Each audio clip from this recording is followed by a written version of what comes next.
سب سے آخری جملہ تھا جس کی طرف آپ لوگوں کی توجہ نہیں گئی، وہ 6 منٹ کا کلپ ہے. آخر میں جو انہوں نے جملہ بولا، انہوں نے کہا، ایک تو بیچ میں انہوں نے 3 دفعہ بولا کہ سسٹر آپ معافی مانگیں، آپ کا سوال غلط ہے، اور وہ بھی بیچاری سیدھی تھی، اس نے معافی مانگ بھی لی اور ٹھیک کیا. پبلک میں اسی طریقے سے بیہیو کرنا چاہیے.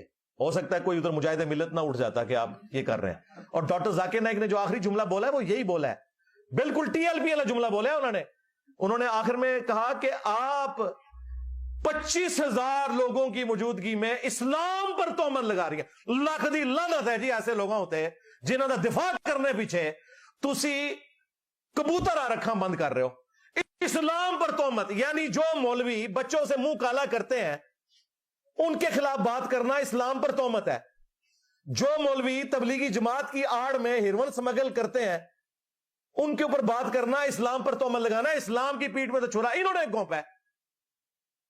جب تک ان لوگوں کو آپ قانون کے کٹہرے میں نہیں لاتے اس وقت تک اسلام کی کوئی خدمت نہیں ہونی ہے.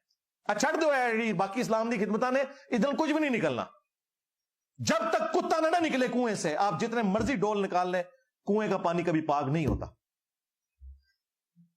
اسلام پر تہمت لگا رہی ہیں، کام مولوی باندھے پہ نے تہمت اسلام تے بھی لگ دی ہے. اے ساڑی سمجھدانی ہے ٹوٹل.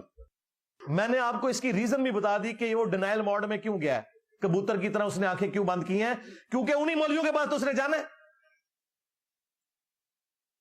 یہ ساری باتیں کر کے رائے ونڈ کا وزٹ ہو سکتا تھا، طارق جمیل صاحب کا عشائیہ ہو سکتا تھا، پیغام ٹی وی والوں کے ساتھ جمعے کی نماز ہو سکتی تھی. بریلوی شیعہ پہلی گالیاں نکال رہے تھے، دیوبندی اہل حدیث بھی گالیاں نکالنا شروع کر دیتے. ٹور مکمل ہوئے بغیر ہی اگلا نے جہاز ہی بٹھا کے نہ بھیج دینا سی واپس.